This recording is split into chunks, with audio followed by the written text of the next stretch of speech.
Welcome, Aleasha. I'm so excited to have you here. And thanks for your patience with our little tech glitch with StreamYard saying we weren't connected. So I'm so glad that we are. And I'm so excited that you're here today. I just adore you personally. When we met at the Dames, I felt immediately connected with you. And you have so much wisdom to share with our audiences today. So I'm really grateful that you're here with us, Aleasha. I'm so grateful that you had me, and I feel the same way about you, Joyce. So, Aw. And I love your social media. For people who are not currently following Aleasha, she is sassy in her social media and funny. And you're a top voice now, right? I am. Yes.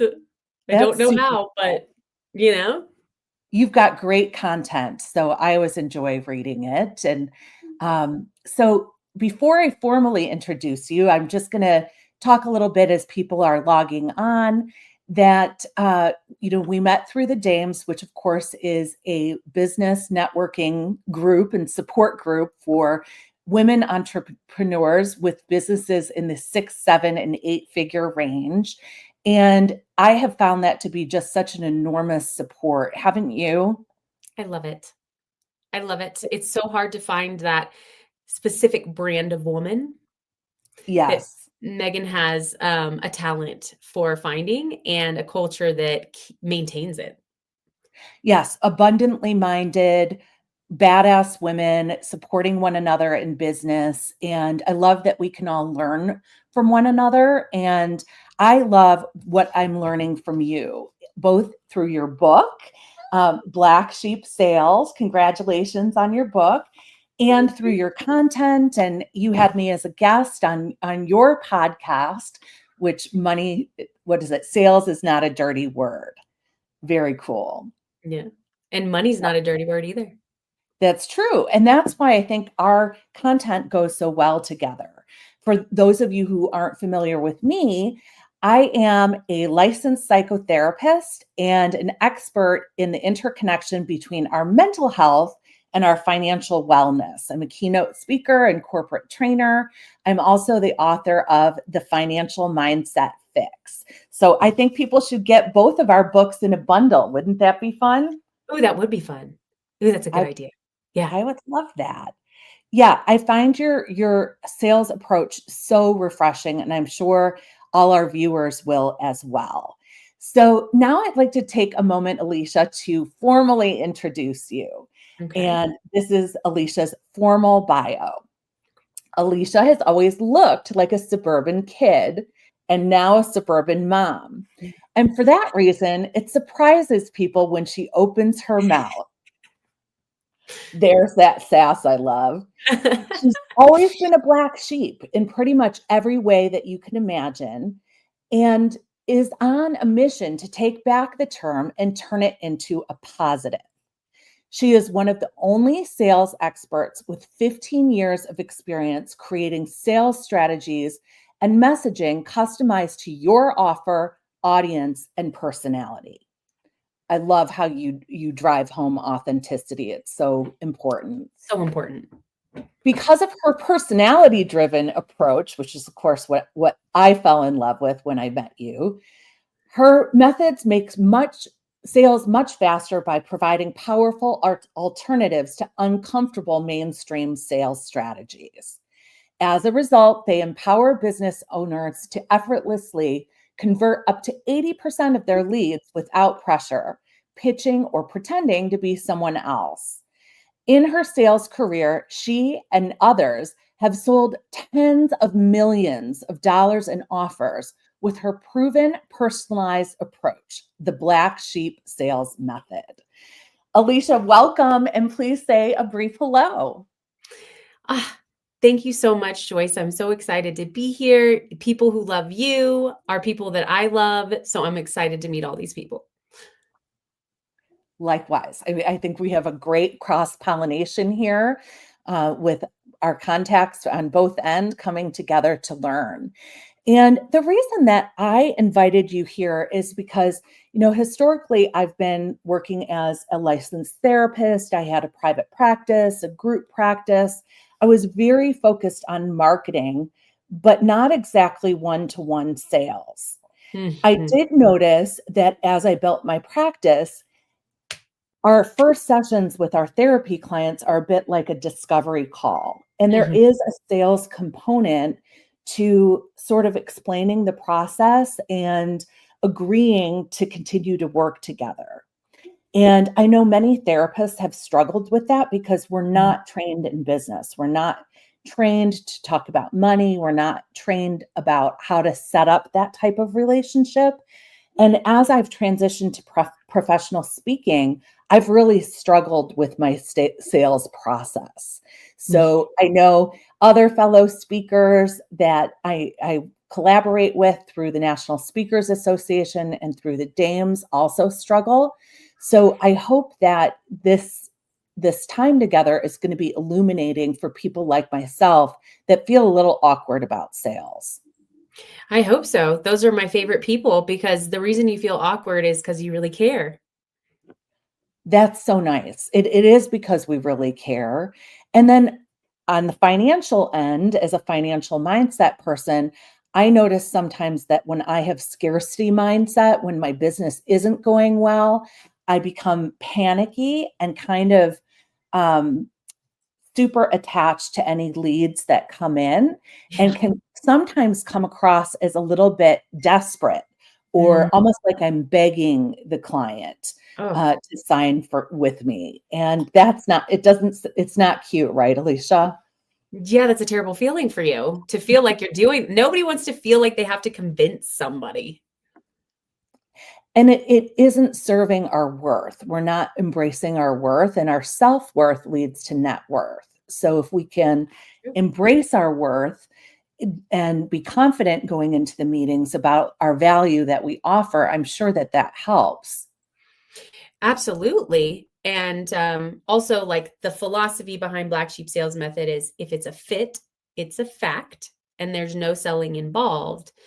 So being able to confidently walk someone through, like, okay, is this your situation? This is what you need. These are your expectations.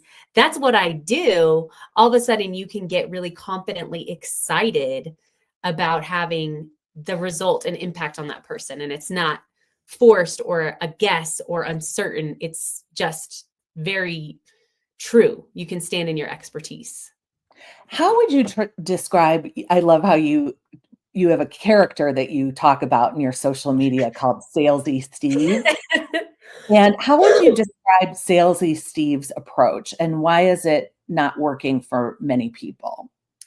Yeah. So traditional sales is just about getting a yes. That's the only goal is to get a credit card. And it's not about understanding if someone actually is a good fit for working with you. So you can bring in nightmare clients, but also there's just this lack of clarity for the prospect because they're like, I understand you want my money, but like, I don't understand if it's a good investment for me, kind of thing. And it's really rooted in psychological tricks and manipulation to get someone to say yes, because it's very generic. It's not specific to any one service or product or anything. It's just like if you want to manipulate someone to get their credit card, these are like the tricks that you can use to do it. And the market's getting savvier and savvier, and they're just not responding well to that. And there's more distrust than ever, I think, and there's also such a diverse set of buyers and sellers. So when Salesy Steve did his thing, it's when everyone else was an aggressive guy too. So it was aggressive guys selling to other aggressive guys, but men who aren't aggressive don't feel aligned doing sales like that. Women don't feel aligned doing sales like that. And then you add in all the other socioeconomic factors that can be at play, which absolutely affect how aligned something feels when you're like implementing it. And then on the receiving end, women are not going to respond well to that. And in either are a lot of other types of people. So it's just evolved, and like sales has not caught up. Sales Steve is not caught up. Yes, and it doesn't feel good to be the recipient of Salesy Steve. Sometimes I felt even bullied or uncomfortable, Totally. awkward. You feel like you can't get away.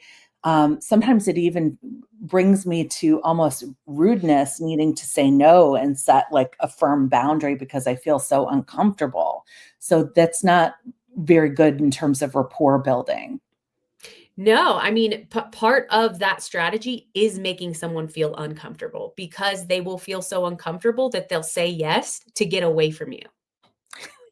Yes, exactly. It's a very bullying approach, and I love in your black sheep method, which I want you to explain to our viewers more, I love how it's rooted in empathy and curiosity. Can you tell us a bit more about that? Yeah. So yes, the philosophy of user behavior, Goran, is so true. You cannot use the same approach for every single person. And that's also an issue with Salesy Steve's approach. So empathy, curiosity, and passion are the three things you need to succeed with the black sheep sales method. And empathy, because it is so much putting yourself in the other person's shoes. And how would you see and hear things in that situation if you had that same context? That's going to allow you to have better communication with somebody. And then getting really curious to understand their context and situations that have led up to where they are now. Those two really play hand in hand. So instead of it being like, for example, a really popular area this comes up is objections. Like Salesy Steve just uses psychological warfare basically to overcome objections. And instead, you can get curious and treat the objection like maybe it is valid. So when someone says, "Oh, that's expensive," instead of saying, "Well, it's really not, because of all these reasons. And if you don't do it, you're going to be like this broke loser. So, is it really expensive compared to the alternative?" Or you can say, "Well, expensive compared to what?" Like, what are you comparing? Like, what's making you say that? Is it because you literally don't have the money? Because we really don't want that, situation where you're not able to put a roof over your head and food on the table. That's very different from the person you're talking to, Joyce. But just as an example, you know, or is it because it just feels tight? Like you want to understand. So you can come to a decision that's in the best interest of the other person, not just bullying them into buying. Yes, absolutely. And for me, as I transitioned to my speaking business, I thought of those discovery calls as like a first session. So that rapport building, Mhm. understanding their pain points, what Yes. they're hoping to achieve, reflecting that I'm an industry expert, that I'm super passionate about the work that I do. That all seems to help. And I noticed you have a method in there about empathy, curiosity, and passion, Yep. which is pretty amazing. Can you tell us some more about that? Yeah. So, I mean, empathy is becoming more, people are talking about it more and more in sales. Thank God. It's just honestly like, it's such a rare experience for a human to feel seen and heard. And it's like a wonderful gift to give somebody. And if somebody feels seen and heard, the implication is okay, you see and hear me, you understand me, so you understand how to help me. And you might be talking about pitch weaving. Are you kind of talking about pitch weaving Yes, too? I love that. Yeah. So pitch weaving in mainstream sales, the conversation is set up as almost like an interrogation in the beginning. It's just like drilling somebody with questions and you're not supposed to talk, right? The seller, the person selling isn't supposed to talk. You're supposed to let the other person talk. And the experience of the prospect is like an interrogation. Like, why are you asking me these like what's going on? Like, when do I get to ask questions? How long is this going to go on for? And instead making it an opportunity to kind of like seed or breadcrumb things about what you do to help somebody out of this situation. So it starts with empathy, and then you have an insight into why something is happening to them. So for Joyce, it might be okay. they're telling you, you're like, what inspired you to reach out and book a conversation with me? Let's say it's a one-on-one client. And they're like, well, I seem to never have enough money. And I'm working and I'm making money and it's just not staying in my bank account at all. Right. And you're like, oh, that can feel really disconcerting and frustrating to feel like no matter how hard you work, it's never enough. And a lot of times, this kind of result is happening because of the money stories you had growing up. What did your parents tell you about money? And what kind of behavior did they have? And that person's able to like have an insight, have an aha conversation with you. And you do that throughout the discovery section so that when you get to the part where you discuss your services, I mean, usually the person's asking you, first of all, like, how do you help me? Because I can see that you know what you're talking about and that you can help me and that you're doing this differently. And they've also already heard these things about money stories, as opposed to you just not giving them that information during the discovery. And then in your quote unquote pitch section, you're just kind of going on and hitting them with all of this information, including money stories. And it's the first they've heard about money stories. So they have no idea what you're talking about and they can't really retain it or remember it or get the impact from it. So instead, having this like very collaborative exchange, and at no point is one person just talking so much.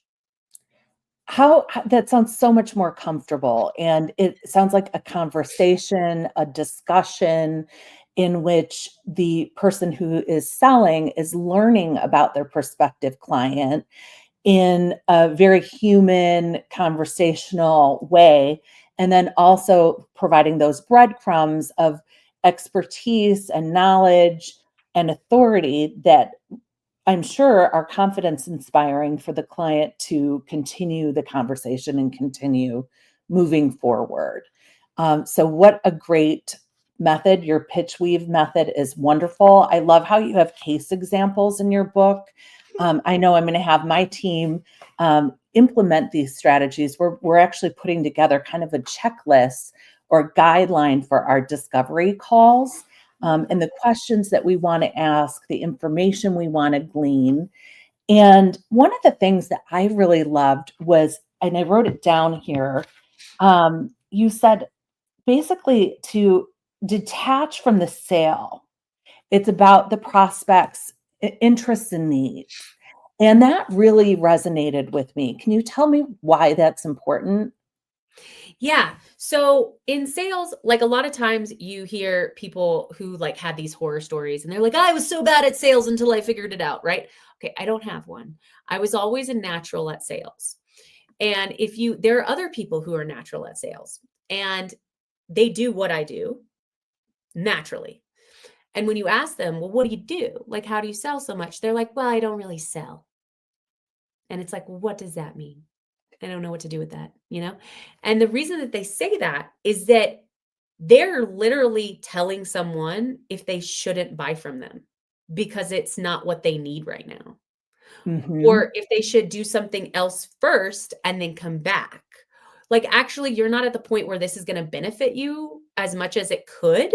Once you have XYZ in place, that's when we'll really like accelerate things. And it's absolutely magnetic for a prospect because all of a sudden they feel like they can trust you. Yes. They can refer people to you. They can come back to you. And that's that like detachment of like, I don't want to just get my commission. I want what's best for this person because ultimately that's going to make me a whole lot more money. And that's not necessarily the whole reason you're doing it, but if you're looking for a reason, that's a hell of a reason, you know?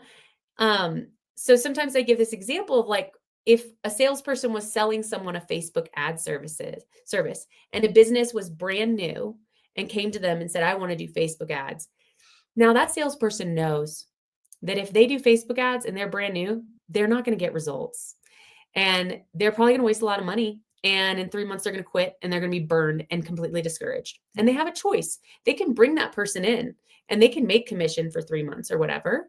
Or they can tell that person, look, unless you're ready to and able to spend and waste a lot of money learning, I would really go see what message resonates organically and then come back and put money behind it. And so the person might think, oh, I should sell it now and that's going to benefit me the most, but it's not. That's so amazing. It's really rooted in ethics and integrity as well. The trust is a foundation of any relationship. So when you're honest about the scope of services that you provide, I know sometimes I've made the mistake of bending into a pretzel to try to Yeah. meet the needs of a prospective client, and it isn't in the best service of them or me to do that. And so I've learned instead to recommend somebody else for that. And sometimes that's led to greater opportunities for me. Like they're like, oh, well, this workshop isn't going to work, but for our big annual conference, we'd love to have you keynote. So it's a win-win. So that's Yes. great advice. And you don't have to feel weird about it. It really comes down to just actually caring about the other person. And Yes. that's like a very simplified way of explaining it, but it really is that simple. And there's other things to direct that conversation and have a conversation with somebody who's maybe like a lot of times sales don't happen because of a lack of clarity. Like, Yes. ultimately, it's a lack of clarity. They're confused about something. So, you need a structure for, like, making sure this person is clear and knows that this is confident that this is the right decision and those kinds of things. But, like, it really is just about the root of it is caring. Yes, absolutely. And it puts you on the same team. I want to thank Goran, who has to drop off, but says that you're great, Aleasha. And Right. he also said knowing the philosophy of user behavior is a priority for sales, in his opinion. What do you think about that? Yeah, that's what I was talking about before when, we were talking about empathy. So, it is you're not Salesy Steve just does the same thing for everybody, and that's why it doesn't work. It's a Yes, one-trick pony. It's just like, that's it, your whole sales acumen is one move, right. is bullying people. Maybe they're different methods of bullying people, but ultimately it's just the same move.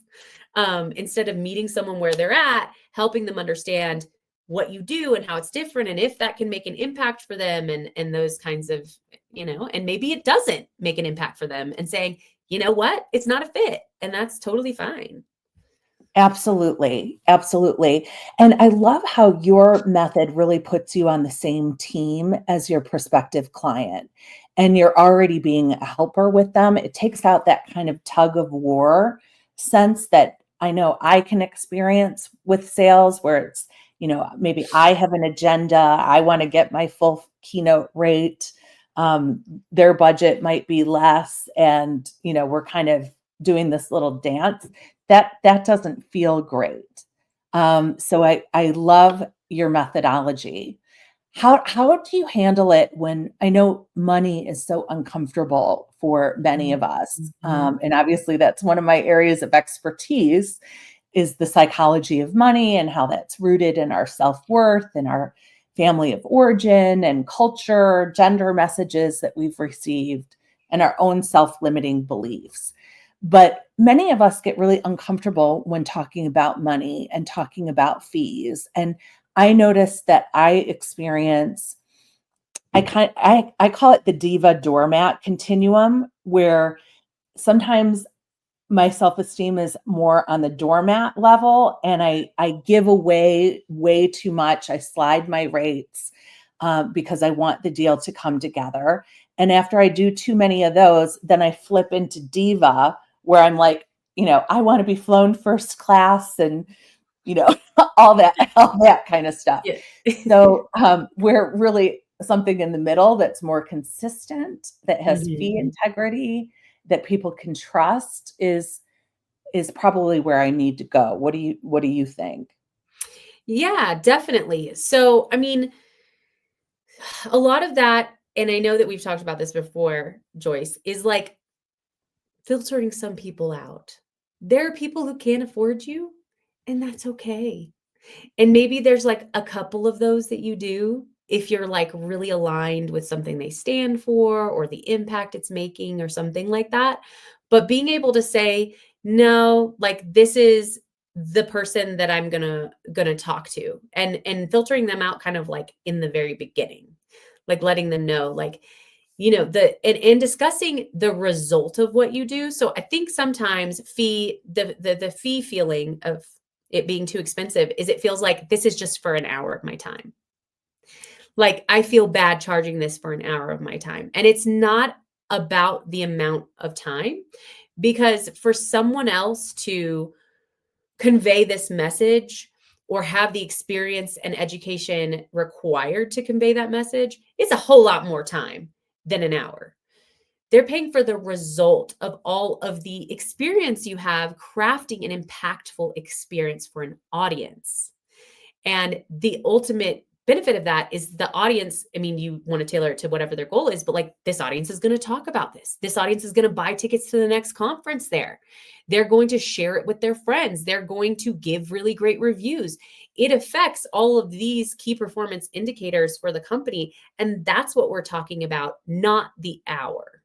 So, what is the result of that worth to a company? And if it's not worth my fee to you, then it's not a fit. And that's okay. And do you suggest putting those outcomes or those results in a proposal to a prospective client? Absolutely. When it comes to proposals, there is a lot of missed opportunity usually. People are putting like the deliverables more so rather Mhm. than the outcomes of those deliverables. Mhm. So being able to say in the proposal, like the research phase where I gather research about your audience and I talk, for just as an example, I talk with your board members about how to craft the best experience and then collaboratively create something. And then a keynote speech, I understand what your goal is, a keynote speech that's going to allow people to sign up right there or whatever their end goal is. Like I craft that for you. And then the price is at the end of that, or the investment. It's never the price.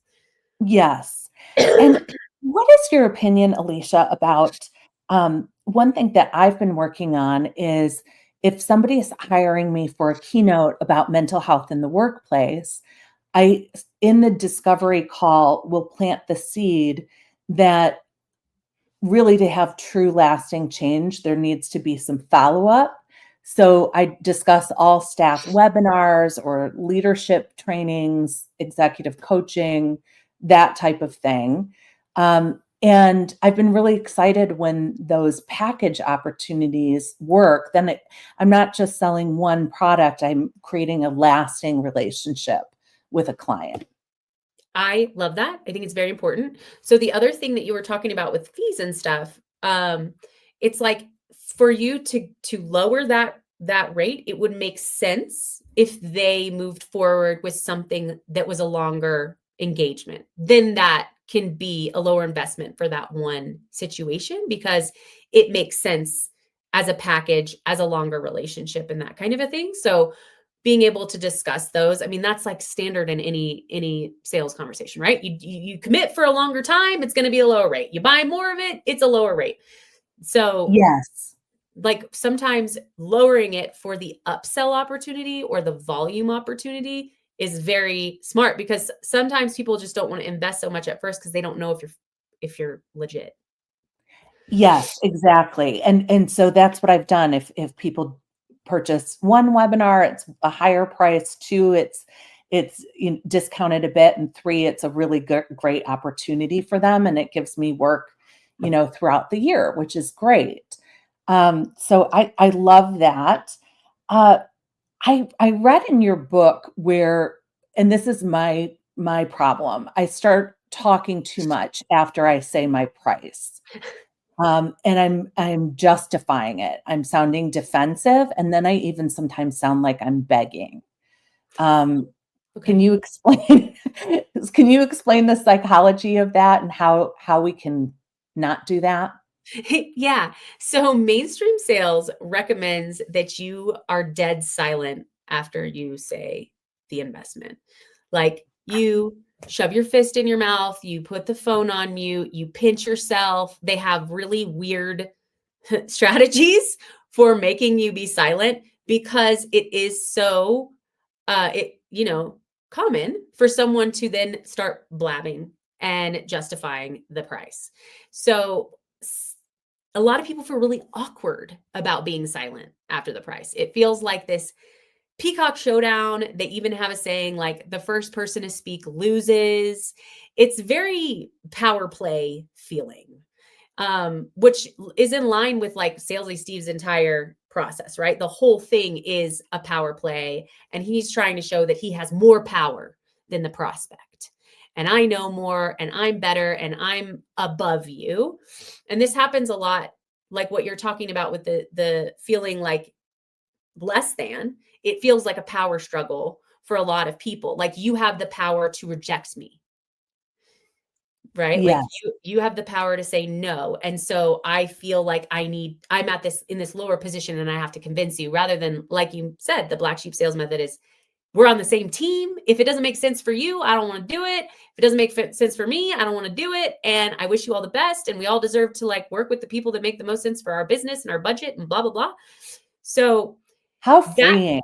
I love that, Aleasha. It feels so much lighter.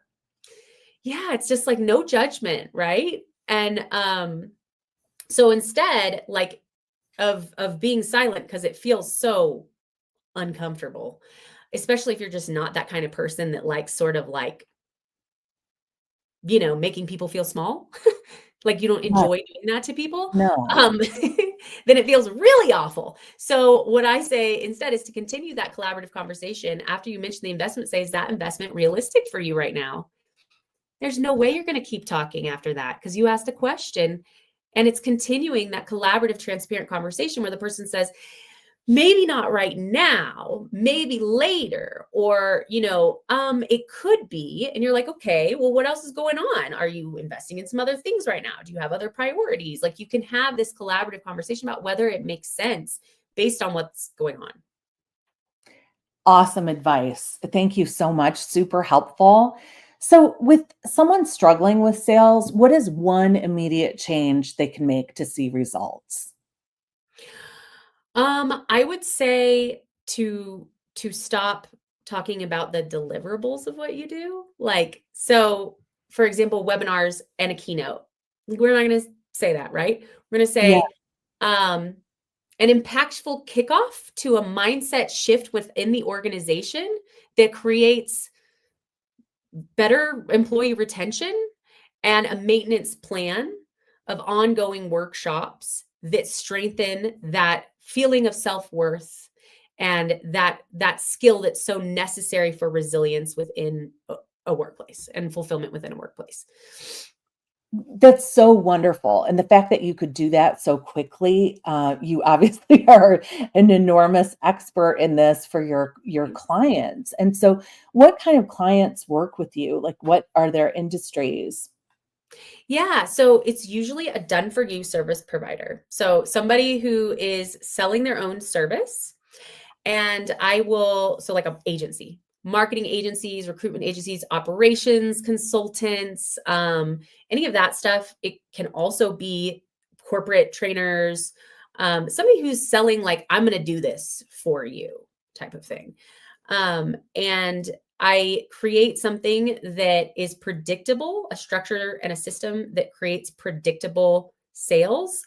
And then we can hand it off to a salesperson, and I will recruit, hire, and train that salesperson for a company. Wow. What a huge value. And I'm jumping around a little bit, but how do you recommend following up with potential clients without feeling annoying? What are some Yeah. guidelines? So a lot of people feel awkward about follow up, and it's because they don't know what to say. So if they say anything, it's like, I'm just checking in, circling back, touching base, did you have any questions? And do you want to answer that message when you get a choice? No, Nobody no. wants to answer that message because you're basically just like, hey, are you going to buy my thing? Yes, exactly. There's no value in it for the other person. So like, for example, I have a client who helps people establish podcasts. And she had a client who, had a niche that was business leadership for Indigenous people, which is awesome. Awesome. Yeah. And he was delaying moving forward and she didn't know how to follow up. So we did some research and saw that there were podcasts about Indigenous people, but there wasn't anything about business leadership for Indigenous people. And we're able to send like the article research and say, hey, I did some research on your podcast. And although there's not what you're doing. And it would make such a big impact. And it gets me excited because we could make an impact, pretty quickly. And then in a direct question that's like, do you still want to do that? Like instead of just let me know, which is so passive, a direct question. Or I just followed up with this guy, so a client that I'm doing some sales for as I like dial in their system for a salesperson. And I'm like, hey, did you still want to create predictable, warm inbound leads, hold your team accountable and plug the holes in your system sooner than later? Or what are you thinking? It's a text, so it's got to be shorter. But, it's Yes. just like, what's up? Like, do you want the result of this? Not like following up, like, do you have any questions? But like offering something of value, whether that's reminding them why we're doing this, something that is evidence for why this is a good idea. Sometimes it can even be just like something that's funny. Like this made me think of you because we were talking about this in our conversation. Making somebody laugh and smile is absolutely adding value. So Awesome. And it helps you stay top of mind and keeps the conversation going. Those are all great suggestions. I'm taking notes because I definitely am going to follow through with these great pieces of advice. cool. So, what got you into sales, and what made you want to write your book? Yeah. So in my corporate career, I sold digital marketing. And I had my own marketing agency after that. And I worked with all kinds of diverse personalities and clients and sizes of contracts and stuff. And then I had my own marketing agency. And I realized that there was this really awful gap in sales training.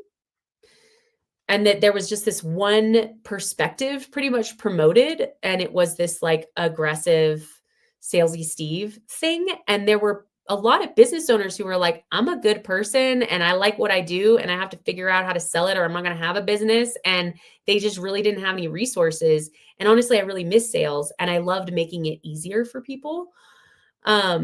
So I started doing some sales consulting and coaching. And when it first started, I didn't really know how I was going to help people. So they tell me like what their offer was in their conversations. And I would explain back to them like, okay, so it sounds like you do blah, blah, blah, blah, blah, blah. And they'd be like, oh, I really like the way you said that. And I'm like, oh, okay, well, how about I just write it down for you? You know? And then like, Yes. when they tell me about their conversations with the prospect, well, did you ask these questions? Because it sounds like we're missing some information. No, I didn't ask those questions. Well, let me just write those down for you. So you're going to ask them next time.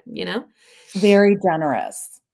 Well, and then I realized that this was my thing. This was how I could help people, was creating this messaging and strategy specific to their offer and their personality and their audience, like how they can convey their value in a concise way that makes people want to buy, what questions they can ask to give them the information they need to adjust moving forward or to let the other person know and convince themselves that they need it.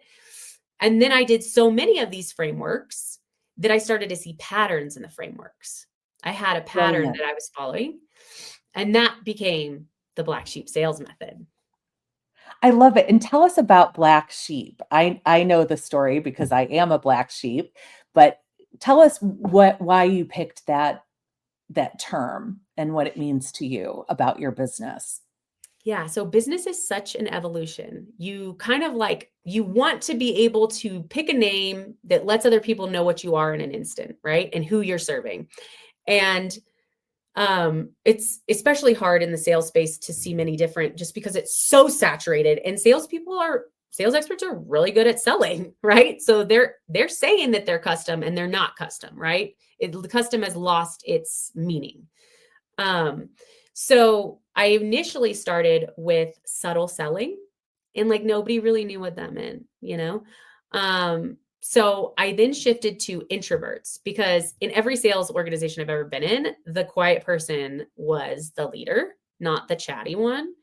They have a really powerful set of skills when harnessed correctly, is like better than anything. Um, but a lot of people don't know that they're an introvert.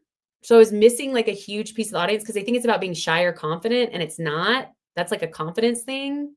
Um, Mhm. it's more about like how you process energy with people. Like, so people drain you, you're probably an introvert. Like, you need to go recharge. So anyway, the only people who said they were introverts were like reclusive. So it was like um a different set of mindset issues. So then I had the matchmaker sales method because it's about fitting or matching. But it sounds like little old ladies. Um And I remember this one day when I was talking to one of my clients and I was like, look, I'm just tired of being the black sheep of my family and it being a negative. Like, I'm tired of it. And they were like, I'm the black sheep of my family too. And I was like, "Hmm." And then I talked to another client and was like telling them the same thing because I was having some experience with my family where they were making me feel like an alien. And they were like, I'm the black sheep in my family too. And then when the third client that week said it, I was like, hold on. There's a pattern here. And I also realized that they were pretty much black sheep in how they did things too. Because if you're a black sheep in your family, you're probably doing your business a little differently, or you have a different approach, and it kind of pisses everybody off in your space. Like, so Joyce's money mindset, and she has this therapy approach that might really piss off a lot of the traditional financial experts. Like, because it's so different from what the traditional financial advice has always been. And it's to be a black sheep is to feel this like, just by existing, people are upset. And you're like, I don't know why. Like, I'm not trying to change you. Like, I tried it your way. Black sheep have usually tried it the traditional way, whatever that is, and it didn't work for them. It didn't feel aligned, or they didn't get results. So they're finding a different way of doing it. And that is so valuable because there are other people like them that need to know a different way of going about it. It's like how innovation happens is being able to deviate from what has always been done. And there's this shame and stigma that comes with it. But if you think about our history, any progress that has ever been made is somebody who was brave enough to stand up and say, I don't really think this is the way to do it. And I've got an idea. And everybody said, no, that's scary. That's different. It's dangerous. This person's dangerous. Get this person out of here. What are they talking about? And a lot of people have been silenced because of that pressure. And only a choice few have been brave enough to say, I'm getting a ton of pushback and I'm going to do it anyway. Albert Einstein, Amelia Earhart, the Wright brothers, Jesus. He was literally killed for being a black sheep. Um, so I really want people to feel empowered to stand in that difference and show what's possible for others, because that's how genius spreads and it's how change and progress happen. It's so important and it can feel so lonely. And I love to provide this sense of you are not alone. Like, oh, people say that you're loud. I want you to be louder. Okay. People say you're quiet, leverage that silence. Silence is powerful. Oh, they say you're awkward, lean into it. People trust awkward people. They don't think they're lying to them because they're awkward. Like, there's strengths for everything. Like, just please stop changing yourself to fit in. And it's something it's not necessarily related to sales, but it is, because black sheep sales is basically not being a douchebag when you're selling, which the traditional way is so gross. So, yeah. Aleasha, that was amazing. I think that should be your TED Talk. Yes. And I absolutely do. And what really comes through, and I think we are our businesses, is that you are courageous, you're an innovator, you are a disruptor in your industry, and you are unapologetically yourself. You are authentic, you're vulnerable, and you shine your light brightly. You're very generous with the people that you come across. It's clear that you do this work because you love people and supporting them in getting their gifts out in the world, and helping others. So I think it's really powerful what you're doing. And I know for me, as a person who struggles with sales and some of the uncomfortable aspects, your methodology is really comfortable. It makes sense. It feels very freeing. It feels very honest. It gets rid of a lot of the yuckiness and the pressure and um, the shame, I think, that sometimes is attached with money and business. And so I think you just are a beautiful leader in this space.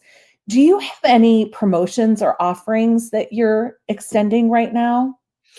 So, my book will be available publicly tomorrow for everybody to purchase. Yeah, it's taken some time. What great news. Yes, I'm so excited about that. I also have a personality assessment that I'm working on, a sales personality assessment, that'll be live soon, that kind of lets people know what their sales personality is and how to lean into that for better results, and then how to fill the gaps, basically. Brilliant. But those things aren't live yet. So what's live now is my podcast, Sales is Not a Dirty Word. And I really recommend starting with the How to Sell Like a Natural episode to see if that feels aligned for you. Then that's a really good sign. And I have all of these solo episodes. And then I can also do a sales audit and level up call where I understand what you're doing right now. And I can usually give you something that you implement immediately to get it to experience a difference. That's so generous. So where can people find your assessment tool, and where can they find your book? So the assessment tool isn't live yet. I'm just excited about it. Okay. The book is going to be www.blacksheepsalesbook.com. Awesome. Love it. That is fantastic. And if people are interested in coaching with you or consulting, working together, what's your process? How would you prefer them to reach out? Yeah, I would say doing a sales level up call, because we'll be able to understand what's going on in your business and what we could shift, and making sure that that's different than what you've done before so that it'll get a different result. Amazing. Amazing. And I know we're going to hop off in a couple of minutes here, but if anyone has any questions, we can pop those in the chat now. Um, and Aleasha, is there anything that you'd like to say that I didn't ask? Hmm. I think it's just so important to me for people to feel rooted in themselves. And our work is so aligned, because I know that's a big part of money for people too, is they have all these strange identities attached to it. Um, so I think if I can say anything, it's like, please have the courage to show up in a way that is aligned for you, and speak out against don't do stuff that doesn't feel right. Like, and if it doesn't feel good, it's not going to work well. So just don't, even if you trust somebody, even if you respect them and they're telling you to do something that feels out of alignment, don't listen to them. Great advice, Aleasha. I love it. And I felt like this was a mini therapy session for me. So thank you for all of your coaching and advice as well. And our work is very aligned in terms of helping people get out of their own way and blossom into their greatest selves, personally, professionally, and financially. And so I just love our thought partnership, and wish you all the best with your book. I can't wait to post a review. And I love my black sheep socks that I got with those cute socks that you had made. And I smile whenever I see them and wear them. And think of you. Ah, I love that. I'm going to create some Black Sheep merch for sure. That's going to be socks and, even like shirts and water bottles. And I found Black Sheep merch other places. So I think it's like becoming trendy to be the Black Sheep, just saying. Awesome. I love that.